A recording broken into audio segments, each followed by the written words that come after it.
नमो सिद्धाय नमो आयर्याय नमो उपवध्याय नमो लोई सब साबु।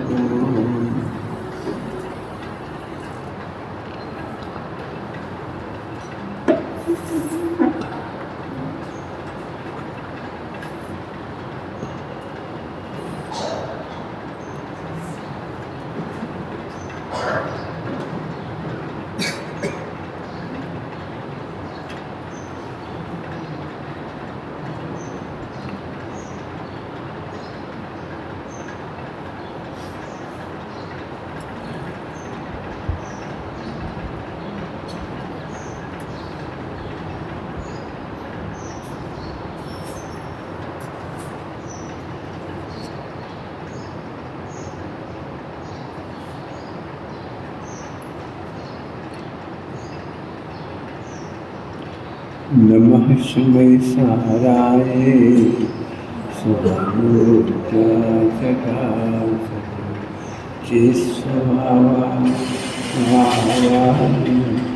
सर्वभावा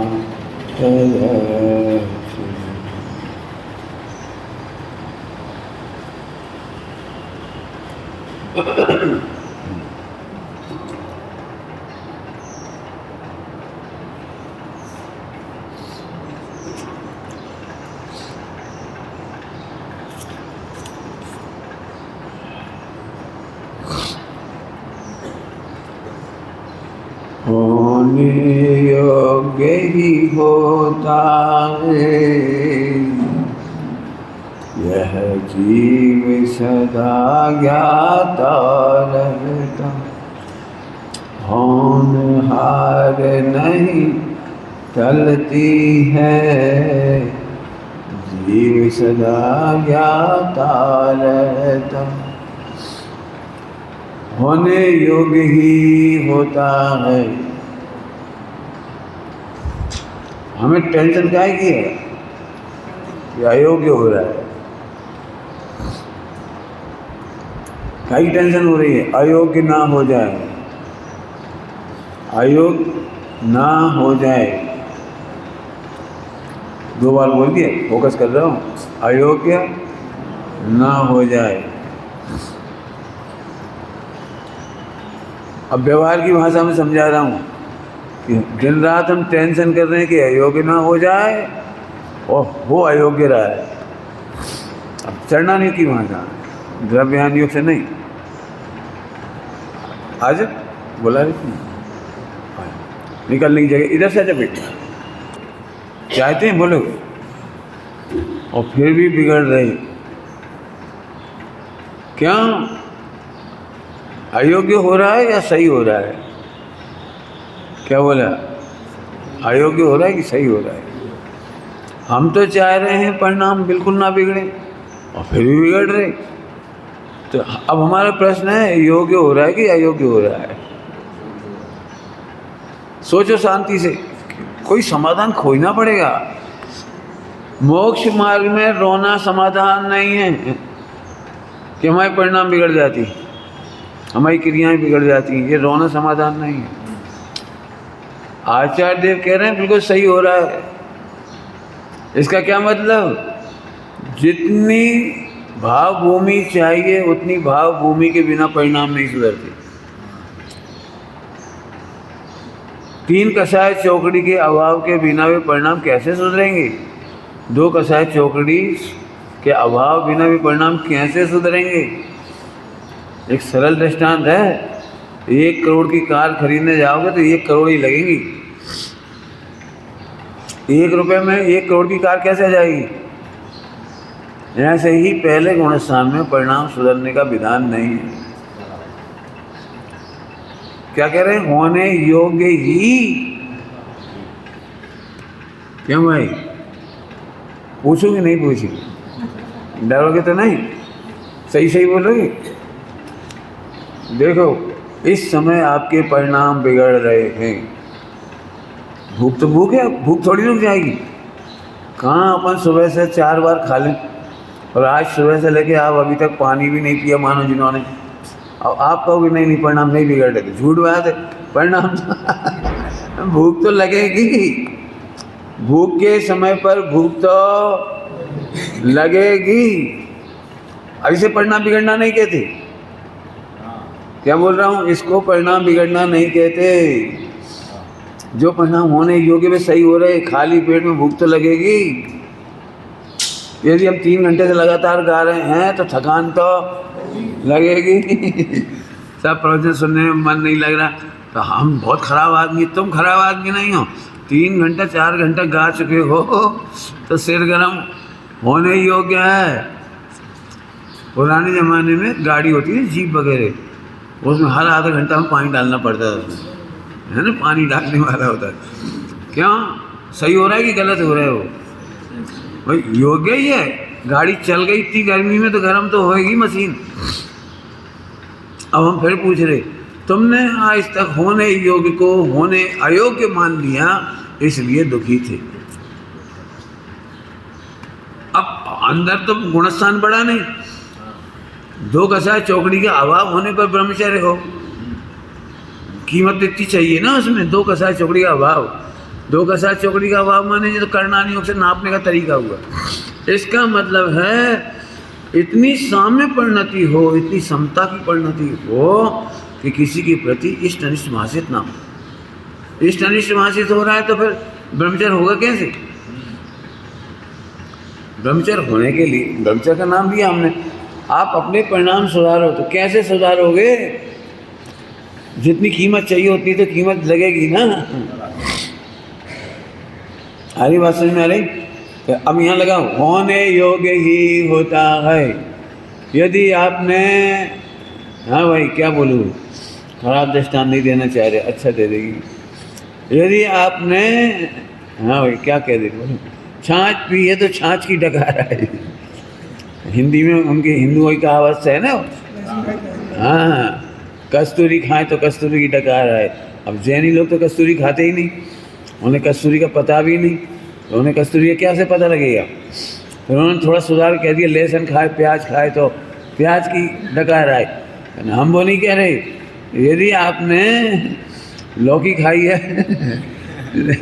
लौकी थोड़ी कठिन पड़ेगी आपको, इसलिए छाछ पी है तो छाछ की डकार आएगी। इमली की खटाई खाई है तो इमली की डकार आएगी। योग्य है, जे कह रहे योग्य है। यदि तुमने आत्मा का अनुभव नहीं किया, ध्यान से सुनना सभी लोग, यदि आत्मा का अनुभव करने से तीर्थंकरों के परिणाम सुधरी तो तुम्हारे बिना ही आत्मा के अनुभव करे सुधर जाएं। कुछ समझ में आए कुछ क्या कह रही है? ये तो पक्षपात हो गया ना। तीर्थंकरों को तो सम्यक दर्शन पूर्वक परिणाम सुधरे, अणुव्रत महाव्रत सम्यक दर्शन पूर्वक हुए, और तुम क्यों भाई? तो पहले तुम वहाँ रहते थे रतलाम में तो वो शर्ट पैंट पहनते थे, कुर्ता पजामा पहनते थे, मान लो। अब यहाँ आ गए तो धोती दुपट्टा पहन लिए, तो धोती दुपट्टा पहनने से परिणाम सुधर गए?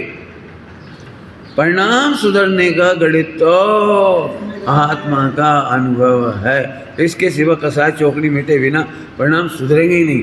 हाँ, अब एक काम हो सकता है, नहीं हो सकता है आप अपने खोटे परिणाम छिपा के ऊपर से हंसते रहो, तो वे आचार्य देव कहेंगे कि होने योग्य ही हो रहा है।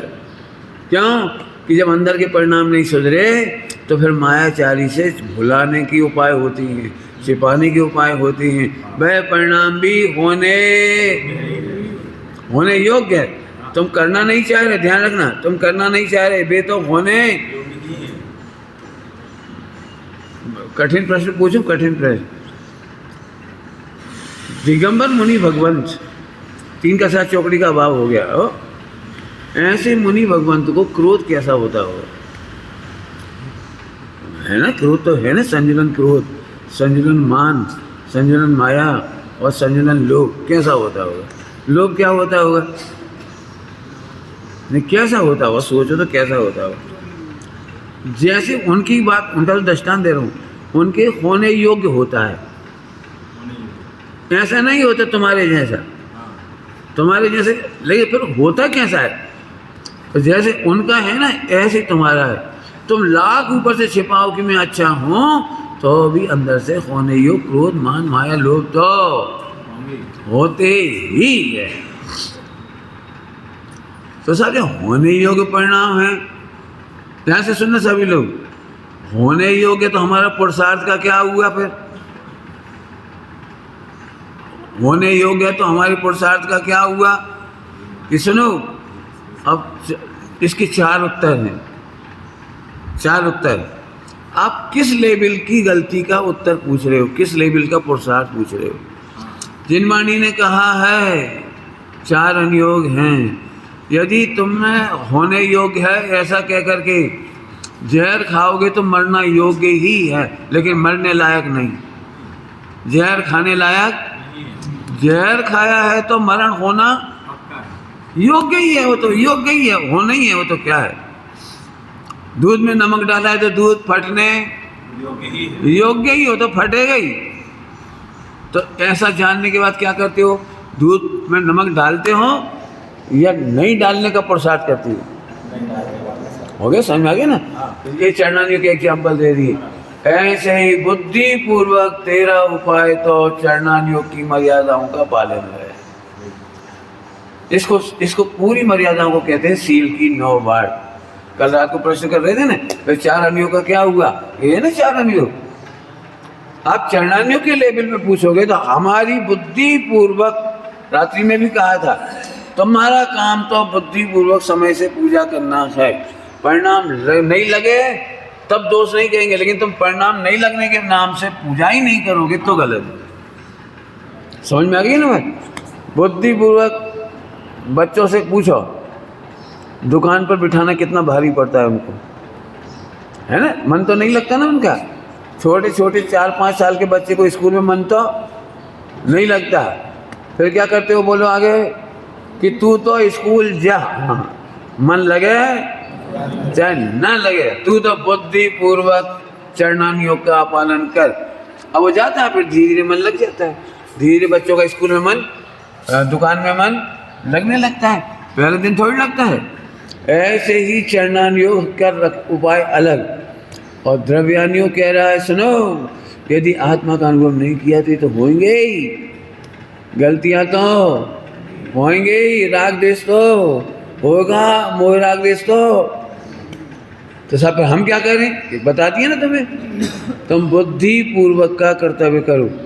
तेरा कर्तव्य तो तत्व अभ्यास करना है, तुम्हारा काम तो स्वाध्याय करना है। कुछ समझ में आ रहा है? कुछ फिर से बोलता हूँ, कुछ समझ में, 2-3 बार तो बोलती है लेकिन समझना। हम क्या करते हैं? मन नहीं लगे तो नहीं करना, और मन लगे तब करना। ये स्वच्छंदता है, ऐसा नहीं करना। आज हमारा मन नहीं लग रहा इसलिए पूजा नहीं कर रहे, ये नहीं। पूजा करना, मन लगे चाहे ना लगे, समझना। मैं इसलिए कह रहा हूँ, इसकी आड़ में पूजा छोड़ देंगे, बात पूजा के लगी नहीं है। फिर अन्य शील की मर्यादाएं भी छोड़ देंगे, अन्य मर्यादाएं। इसीलिए आपका काम तो करना, परिणाम हाँ फिर होने योग्य ही होगा, ऐसा जानकर आत्मा का अनुभव करना, आत्मा का निर्णय करना, आत्मानुभूति करना, सम्यक दर्शन करना। क्योंकि आत्मा के आश्रय से कसाय मिटे बिना परिणाम सुधरते नहीं है। बड़ा सरल दृष्टांत दें, बोलो भाई, जो व्यक्ति की बात कर रहा हूँ, बच्चों की, जो बच्चे बाजार में गाली देते हैं वो भी बुद्धिपूर्वक घर में तो गाली नहीं देते ना। होता है कि नहीं होता है? बाजार में गाली भले ही बोल देते हैं, लेकिन माता पिता के सामने तो नहीं बोलते ना। अब हम एक बात कह रहे हैं, जैसे अपना विवेक इतना वहाँ लगा सकते हैं, उतना ही विवेक यहाँ भी लगाना चाहिए। हमें बुद्धिपूर्वक दोष नहीं करना, बुद्धिपूर्वक दोष नहीं करना, और हो जाए तो आत्मा के आश्रय से कसाय चौकड़ी मिटाना। क्या बोले? आत्मा के आश्रय से कसाय चौकड़ी मिटाना। देखो बहुत सिंपल सा दृष्टांत देके समझाऊं। काय का अर्थ चल रहा है, होने योग्य ही होता है। अब सही हो रहा है ना? जैसे एक बच्चा, दृष्टांत दे रहे, भोजन करने के बाद कोई को वॉमिटिंग हो गई है ना, तो अपन क्या सोचते हैं? भोजन करने के बाद हुआ तो भोजन में खाया क्या? हुआ तो योग्य ही है, हुआ तो योग्य ही, कुछ गड़बड़ तो है इसलिए तो हुआ है, वैसे तो नहीं वॉमिटिंग हो गई। चक्कर आ गए, बेहोश हो गए, तो ऐसे ही तो नहीं हो जाएगा, कोई गड़बड़ है। तो हम क्या करते हैं, कब आए चक्कर, क्यों सुबह से ठीक था कि हाँ ठीक था, भोजन करने के बाद कि हाँ, तो सबने भोजन खाया, उनका तो चक्कर नहीं आए, तुम्हें क्यों आए, प्रश्न तो आएगा। क्यों, रात को नींद पूरी हुई थी, क्यों पेट साफ हुआ था। अब ढूंढेंगे, अब अपन देखो काम हो योग के हुआ ना, इसलिए कारण ढूंढ रहे हैं। ऐसे ही तुम कह रहे हैं हमारे परिणाम बिगड़ रहे हैं, तो कोई योग्य कारण जरूर है। परिणाम सुधारने के पीछे भागना नहीं, परिणाम के कारण खोजो। कारण नहीं होगा, पंखा बंद हो जाए तो नहीं होगा, चालू हो जाए तो बंद नहीं होगा, कारण खोजो। कि साहब स्विच ऑन करने से चलता है, क्यों, ठीक है क्या बेटे अर्णव, स्विच ऑन करने से चलता है ना पंखा, और फिर भी ना चले तो लाइट नहीं होगी, ये भी तो होगा ना, लाइट नहीं होगी, सब लाइट भी हुए तो फिटिंग गलत होगी, कि फिटिंग भी सही हुए तो इसकी मोटर खराब होगी। आप काम तो योग्य ही हो रहा है, पहली लाइन का अर्थ कर रहा हूं, होने योग्य ही होता है, होने योग्य ही होता है। कंप्लेंट मत करो, जो हो रहा है सही है, यदि गलत लग रहा है तो सही कारण खोजो। बच्चा फेल हो गया, अब फेल तो हो ही गया, बोलो अगले साल क्या करना है। क्यों बेटे, पढ़ाई नहीं करते कि करता हूँ, तो ढंग से नहीं करते कि ढंग से करता हूँ, तो याद समझ के करते हो कि रट्टा मारते हो कि रट्टा मारता हूँ, तो सही करो। ऐसे ही हमारे सम्यक दर्शन ज्ञान चारित्र एक कारण खोजना सिखाती। अब तो समझ में आ गया आपको, योग्यता से काम सही हुआ है। यदि तुम्हें गलत लग रहा है तो गलती के योग्य हो गए, इसलिए गलत हुआ है। कुछ समझ में नहीं आ रहा योग्य अयोग के चक्कर में, है ना, थोड़ा गड़बड़, तो मैं समझाता हूँ। देखो एक बार बताओ भाई, दूध में नमक डाला तो योग्य, दूध फटना योग्य हुआ कि अयोग्य? हमें करना चाहिए ये नहीं कह रहा हूँ, लेकिन यदि दूध फटा है तो दूध फटने की तो गलती नहीं है, हाँ नमक डालने की गलती हो सकती है, बराबर, ये तो कठिन नहीं ना। दूध फट गया तो दूध में क्या गलती हो सकती है, दूध में तो फटा है तो सही फटा है, नमक डाला होगा तुमने, शक्कर डाला होता तो नहीं फटता। ऐसे यहाँ पे लगाएंगे अपन आवाज, यदि तुम्हारे परिणाम बिगड़े हैं तो जरूर तुमने आत्मा का अनुभव नहीं किया होगा, यदि आत्मा का अनुभव किया होता तो परिणाम। अभी इसको भी दृष्टांत देकर समझाना पड़ेगा। बोलो भाई, आत्मा का अनुभव, ध्यान रखना, क्या दृष्टांत दे रहे हो, आत्मा का अनुभव, जरा ध्यान से सुनना, सरल दृष्टांत।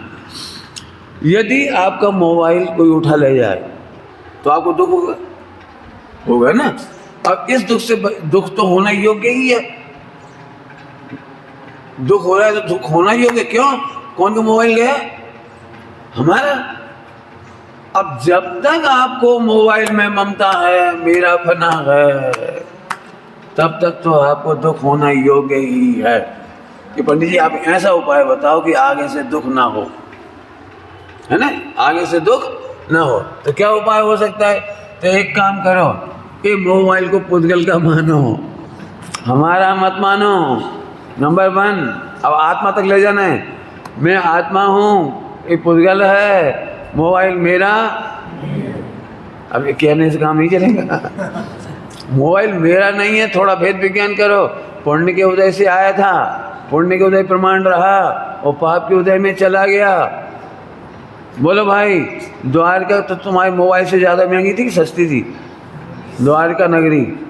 हाँ, जब वो चली गई तो तुम्हारा मोबाइल पाप के उदय में।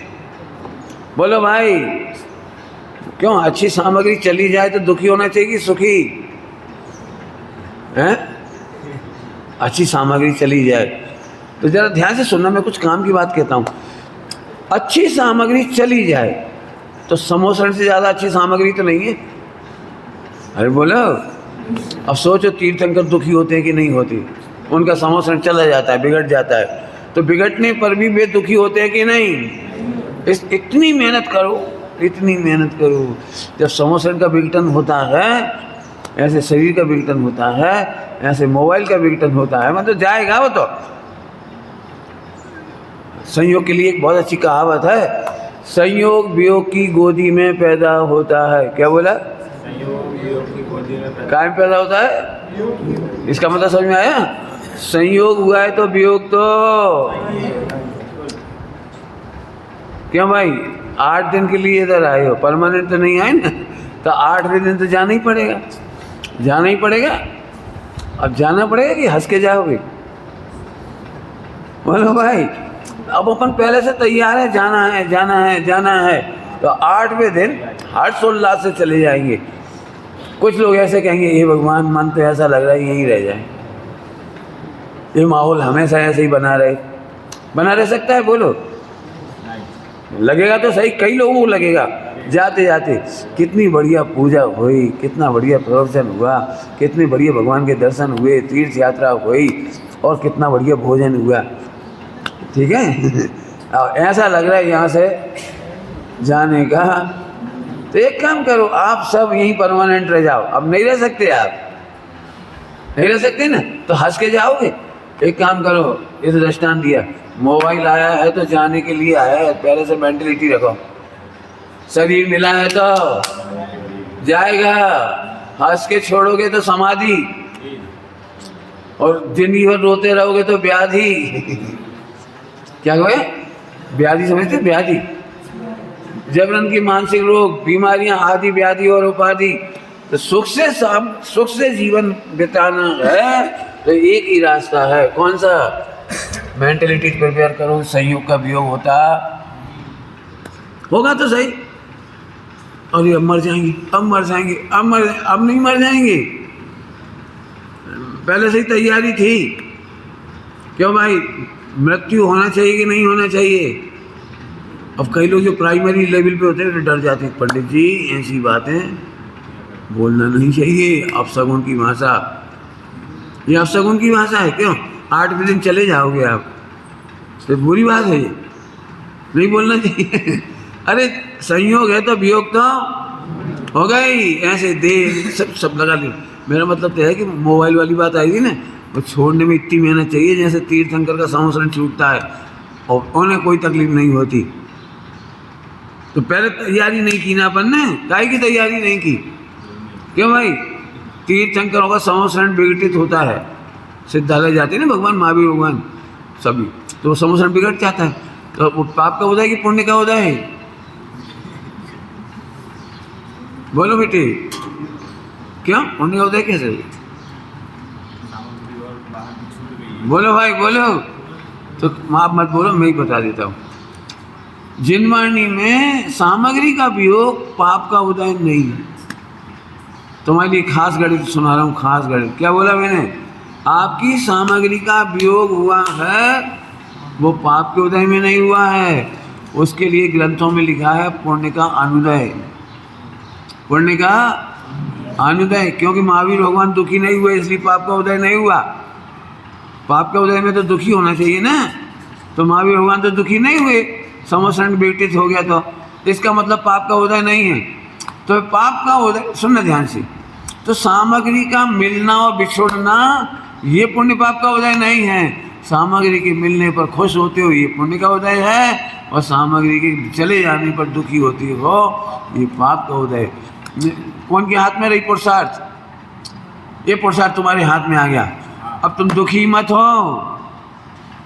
एक बहुत अच्छा गीत गाते थे तुम लोग, आवे सो आवन हारा, क्या है वो जावे सो जावन हारा, हाँ हमको नहीं कोई खतरा, आवे सो आवन हारा, जावे सो जावन हारा, हमको नहीं कोई खतरा। मैं तो हूँ जानन हारा, मैं तो जानने वाला हूँ।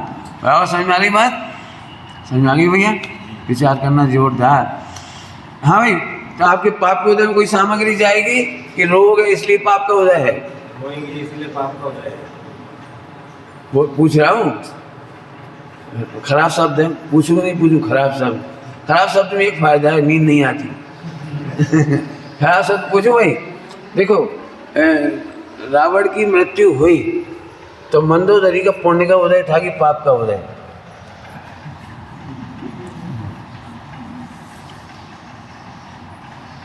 बहुत कठिन प्रश्न है। क्या प्रश्न पूछा मैंने? रावण की मृत्यु हुई तो मंदोदरी का पुण्य का उदय था कि पाप का उदय। अब आप अपनी ओर देख के नहीं बोलना, अपनी ओर देख के बोलोगे तो उत्तर पूरा गलत आएगा, क्योंकि हम विधवा होना पाप का उदय मानती हैं। भाई साहब, मंदोदरी के पुण्य का उदय था। क्यों? यदि रावण जीवित रहता तो पटरानी का नियोग है, वो रहना पड़ता उसको, और रावण जैसे ही अवसान को प्राप्त हुआ और मंदोदरी ने दीक्षा ले ली और उसके दीक्षा का अंतराय टल गया। तुमने कभी सुना है ऐसा कि पति एक्सपायर हो जाए तो स्त्री का पुण्य का उदय? बोला क्या कह मंदोदरी के क्या का अंतराय है? दीक्षा का अंतराय चल रहा है, तो दीक्षा का अंतराय टल गया, ये तो फायदा हो गया उनको। दीक्षा लेके चलिए। 40,000 कितनी? 40,000 कि 48,000 पढ़ लेना। 48,000 रानियों ने दीक्षा ले ली, सब में महिलाओं ने मिलकर की। समझ में आ रही बात? बोलो भाई, पाप का उदय कि पुण्य का उदय किसके ऊपर डिपेंड करता है? जल्दी बोल दो उत्तर, बढ़िया, फिर आगे चलेंगे अपन।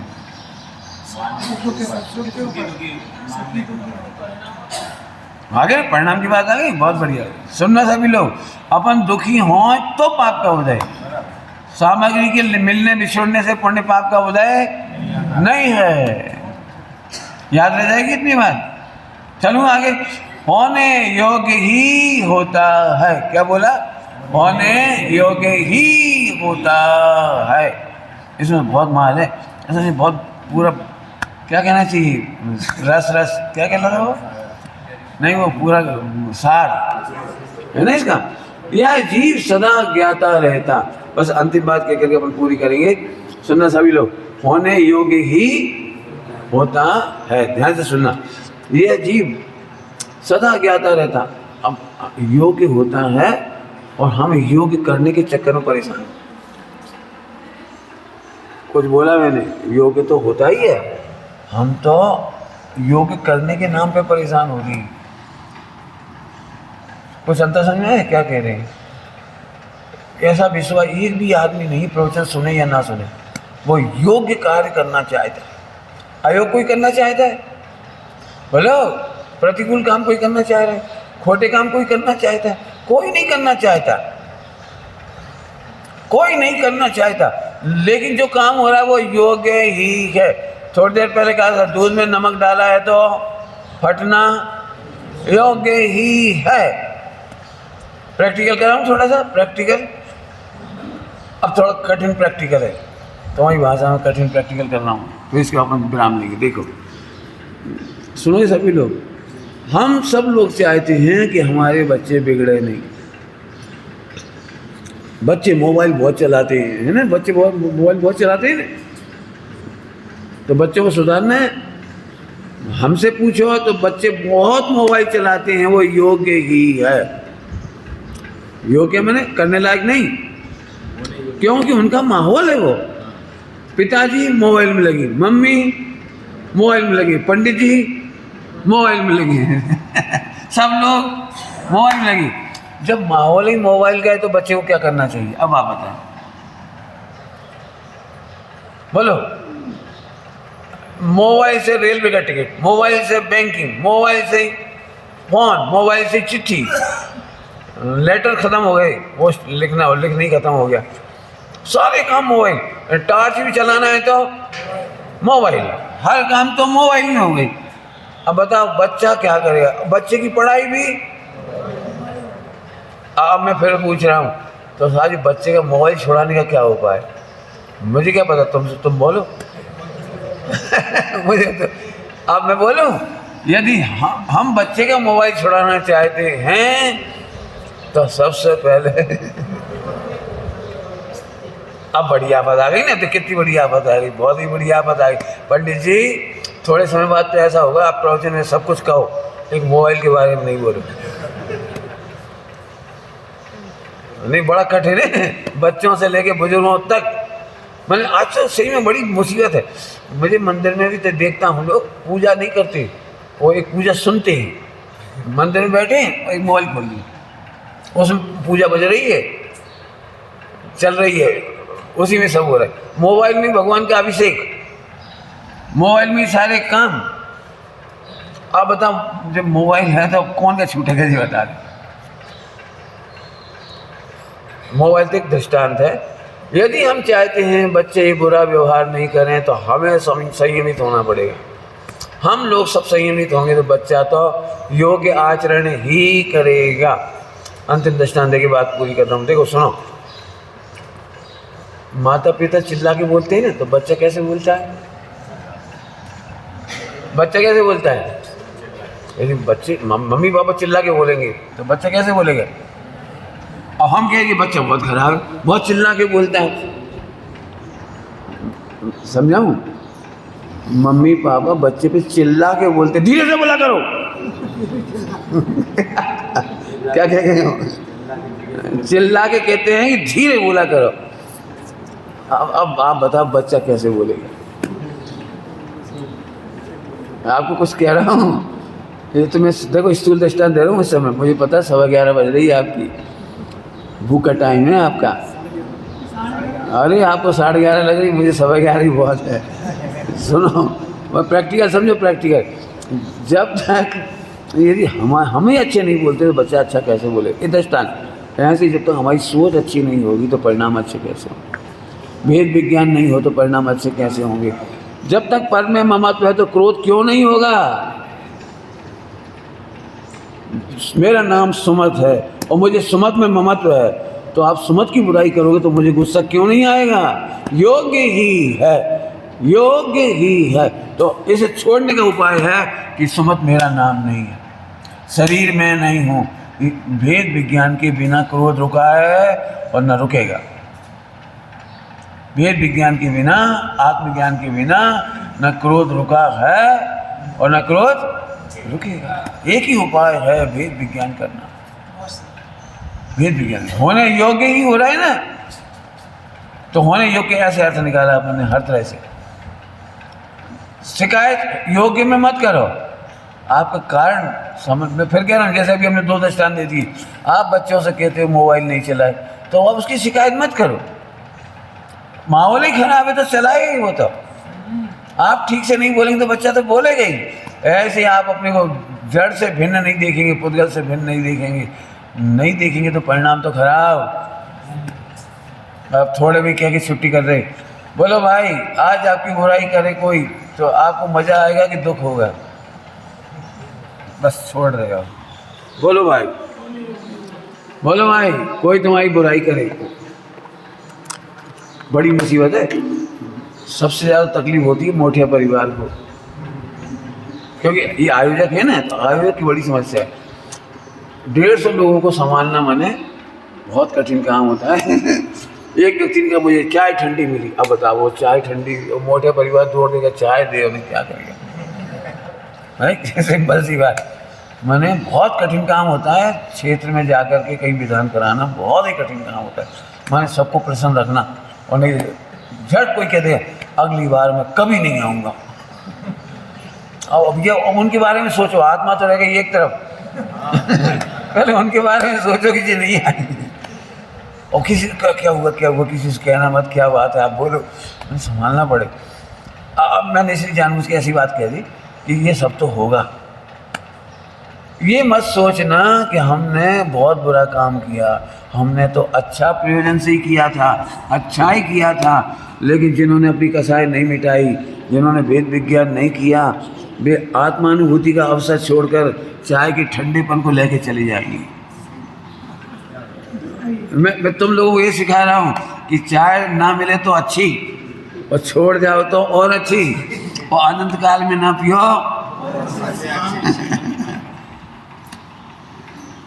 बहुत तकलीफ होती है। जो लोगों ने आलू खाए हों और यहाँ आके 8 दिन आलू ना मिले, उन्हें तो 8 कर्म भले ही ना कटे, लेकिन आलू जरूर मिलना चाहिए। रात्रि भोजन करने वाले को आपको नहीं लगता? देखो अपने को जो चीज़ कठिन लगती है उनके हिसाब से वो बहुत कठिन है।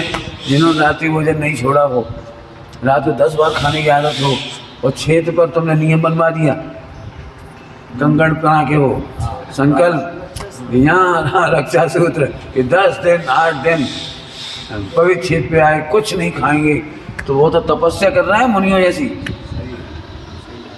बहुत तपस्या है। अब मैं कह रहा हूँ इस तरह का माहौल यदि बने ही जाए तो खुश होगे कि दुखी होगे? मुझे सबसे कहना है कि सब खुश रहना। क्या योग्य ही हुआ। जिसने आलू खाए हो एक दिन नहीं खाए तो उसे तो योग्य ही हुआ।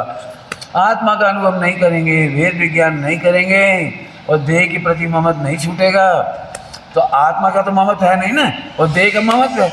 जरा पंखा नहीं चला तो झट लगे ओ पंखा नहीं चला, तुमने हमारे कमरे में कूलर क्यों नहीं लगवाया? बहुत झगड़ा होता है। एक बार कार्यक्रम था ना, बहुत बड़ा कार्यक्रम, मैं नाम नहीं बता रही, बहुत बड़ा कार्यक्रम था। तो सबसे पहला झगड़ा इस बात का हो रहा था कि तुमने अपने वालों को तो एसी में ठहरा दिया, हमारे वालों को तुमने इसमें ठहरा। बड़ा झगड़ा भयंकर। भैया कौन किसको एसी में ठहराए?